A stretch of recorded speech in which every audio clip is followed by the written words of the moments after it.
I caught a hit tap, ain't no cap in my route. Caught them boys right at the store, tryna put that boy head in his lap. I ain't gon' count. After they bent down, block storm licking. I caught a hit tap, ain't no cap in my route. Caught them boys right at the store, tryna put that boy head in his lap. Oh shit. Oh. My fucking stomach hurts, bro.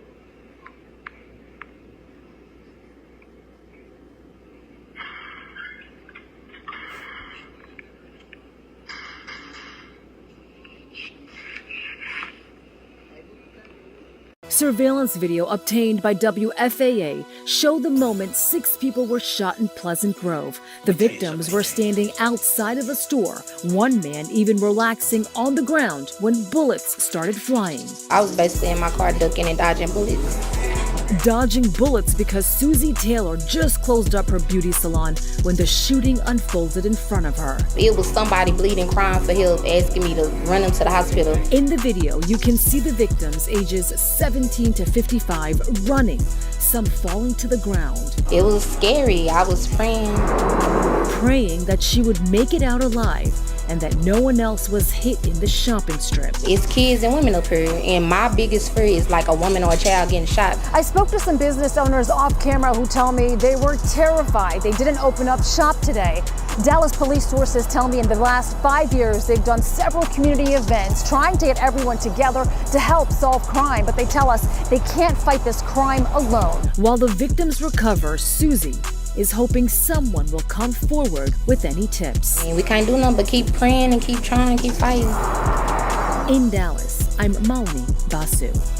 The shooting happened in broad daylight shortly after 5 p.m. at a strip shopping center on Cyene Road at St. Augustine Road in Pleasant Grove. Dallas police said 3 men in a white car, one of them being J3GetBusy, fired shots at a group, hitting 6 males aged 17, 20, 22, 28, 37, and 55, one of the victims being NHG rapper Zay Moolah.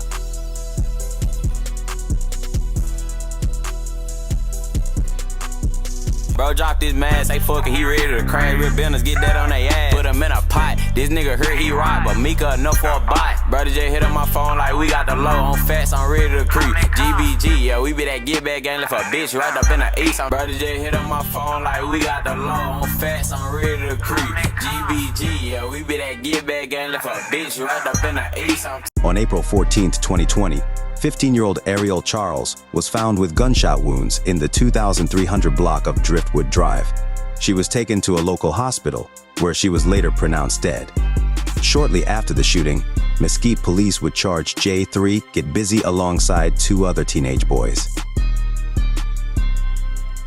Mesquite police have charged 3 teenage boys for the murder of a 15-year-old girl during the weekend. Fox 4's Natalie Solis has the latest in this investigation. 15-year-old Ariel Charles, a 10th grader at Lancaster High School. Her family describes her as vibrant, a girl who loved to sing and dance at family gatherings. But her bright light suddenly extinguished Saturday evening at this Mesquite apartment complex on Driftwood Drive. Officers immediately rendered first aid to the victim until paramedics arrived. Despite life-saving efforts, Ariel was pronounced dead at the hospital. Relatives say she and 2 female teen relatives were at the apartment Ariel shared with her family, though her parents weren't home. 3 teen boys were invited over. How exactly the shooting played out, still under investigation, but police say they are certain they have their suspects, 2 15-year-old boys and a 14-year-old.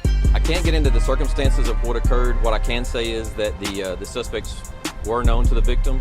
Police aren't saying who they believe pulled the trigger, but all 3 juveniles are charged with murder. 2 of the boys arrested a short time after the shooting, the 3rd arrested today. So in situations like that, investigators have determined that at some point they all played a role in the offense. All 3 subjects did flee the location prior to officers' arrival. Relatives say Ariel was looking forward to her Sweet 16 on July 4th. Now they're left to plan the funeral of the one they say loved to love on everyone else around her. Ariel's family is still working out the details, but they say they do plan to honor her with a vigil next Friday, May 7th at 5:30 at a park in Mesquite. Back to you. A 19-year-old man accused in a fatal Garland shooting has been arrested. Kadarian Kennard Scott of Mesquite, also known as NHG member Puka, was taken into custody Wednesday with the assistance of the U.S. Marshal Service, Garland police said in a Thursday social media post. Puka is facing a murder charge after 20-year-old Dallas man Drevon Bowman was shot and killed March 17, police say.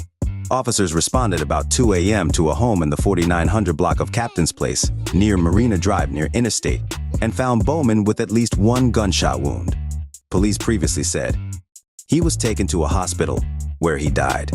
Police have said they believe the shooting occurred after a disturbance at a party, but did not say how Puka was identified as a suspect. Lieutenant Pedro Barano, a public information officer with Garland Police, said via email Friday that Puka was arrested by marshals at a Dallas residence. Puka is being held at the Garland Detention Center with his bail set at $1 million, the Post said. It was not immediately clear if he had an attorney. The investigation is ongoing. On the 21st of February, 2021, in Dallas, Texas, at approximately 2:31 p.m., a shooting occurred at 3200 York Street. Dallas police officers arrived at the scene and observed evidence of a shooting at the above-described location. Officers found several fired cartridge cases of 9mm and .40 caliber casings.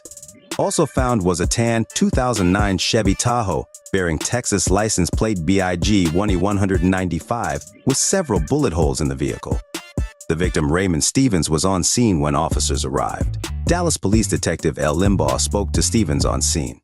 Stevens stated that he observed a dark-colored sedan vehicle, further described as a dirty car, with approximately 4 or 5 black males. Stevens stated the 4 or 5 black males exited the car and approached an unidentified black male who was standing outside of the residence of 4519 Bradshaw Street, Dallas. Stevens stated that he observed one of the males that exited the sedan was armed with a handgun. Stevens was attempting to photograph the suspect's vehicle, and as he exited his vehicle, he yelled at the suspects to get them to stop attacking the unidentified black male. When Stevens yelled at the suspects, they all turned to him and started shooting at him.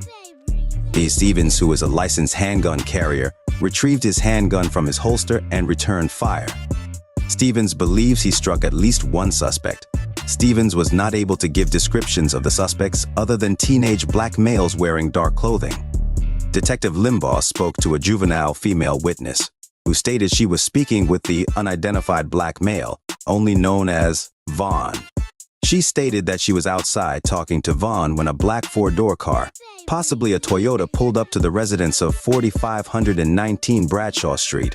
She stated that the rear passenger door was open as the car approached, so she knew something was about to happen. She stated that 4 or 5 black males exited the car and attacked Vaughn. She stated that she began to run away and observed Stevens' attempt to help Vaughn, but the 4 or 5 black males started shooting at Stevens and he returned gunfire.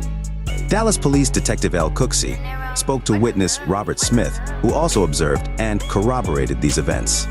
On the 21st of February, 2021, Dallas Police Department assault detectives were notified of 2 gunshot victims that self-admitted to Baylor Hospital around 2:45 p.m.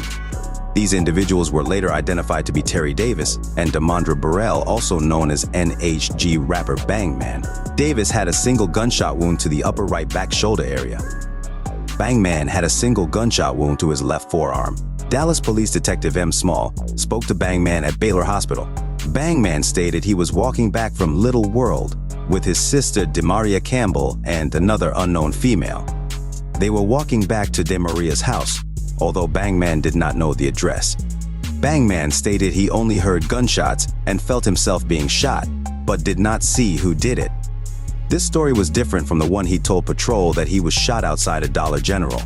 Bangman is a documented member of a known violent street gang called NHG, short for No Hospital Gang, that is known to engage in various violent offenses involving firearms, including murder, aggravated assault with deadly weapon, and aggravated robbery with a deadly weapon.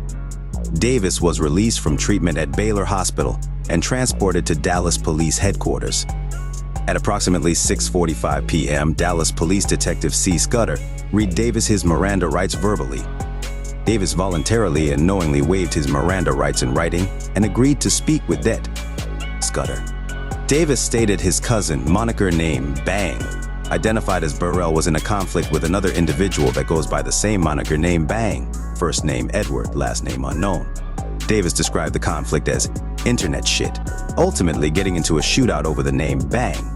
Davis and Bangman with 3 other unknown individuals were in a black vehicle and arrived at Bradshaw Street to confront Edward. Davis stated during the assault of Edward, a silver truck started shooting at them. Davis stated he had a Glock Model 19, caliber 9mm, and fired it twice in the air. Davis stated Bangman fired rounds as well. Bro selling hats, tell him mama's never one cuss. Ain't hopping out slanging that stick, you can't fuck with us. Gotta have you a body, won't thug with us. Topping the bun in this bitch, I'm about to switch out, ready to crash on a nigga. If I don't feel a nigga vibe. Middle of the studio session, them brother them send me a low, I bet I'ma slide. QT gang nigga, head got lift at that pump, I heard it's how a nigga died. Middle of the studio session, them brother them send me a low, I bet I'ma slide. QT gang nigga, head got lift at that pump, I heard it's how a nigga died. Try to meet with them niggas and kill. All the ops shaking out, that's a wonderful feeling. Know anything about this boy, he try saving the hoe, ain't got put up in that nigga getting his feeling. But look, bro, ass ain't never coming back. Brody out on probation, smoke quay out of black. Got outside of the box, got put in that bitch, now I'm smoking on Dre in the back of a scat. QT gang, nigga got left with that pump. Nigga had dead, is dead, you gon' Brody out on probation, smoke quay out of black. Got outside of the box, got put in that bitch, now I'm smoking on Dre in the back of a scat. QT gang, nigga got left with that pump. Nigga had dead, is dead, you gon' K4M affiliate Dre was shot and killed at a QT gas station in Oak Cliff on the 10th of May 2023, after him and 2 other suspects attempted to rob a man for his scat pack at gunpoint. The man shot 2 of the suspects in self-defense. Now, Dallas police are investigating an attempted carjacking that ended with 2 people shot, one of them shot to death. It happened outside a gas station in Oak Cliff. Here's Damon Fernandez. Witnesses tell me that carjacking happened right back here under these bays. Some neighbors tell me the crime isn't so surprising. You could see Dallas police blocking off an area outside the Quick Trip gas station on Ledbetter and I-35 at Glen Oaks Crossing in Oak Cliff on Wednesday, moments after an alleged carjacking ended in a shooting. I heard multiple. It's like fully automatic. It was like... William Hughes says he was nearby when the gunfire caught his attention. According to police, 3 suspects attempted to rob a man at gunpoint. They say the victim shot 2 of the men in self-defense. I seen a youngster grab another youngster and put him in the car, and then, but his feet was still hanging out, and they drove off and tried to make the turn. The door was still open. The suspects sped from the scene. According to police, they drove to Methodist Charlton Hospital, where investigators say one of the suspects died from his injuries. Police say the other suspects sustained non-life-threatening injuries and are currently in custody. Some people who live in the area say neither the carjacking nor shooting is surprising. It's always problems in this area. I mean, the violence is always. Just last night, we had the helicopters flying around looking for people. As for the victim, investigators say the man drove home and called police. Officers also checked his vehicle. Now, according to police, this remains an ongoing investigation. In Dallas, I'm Damon Fernandez.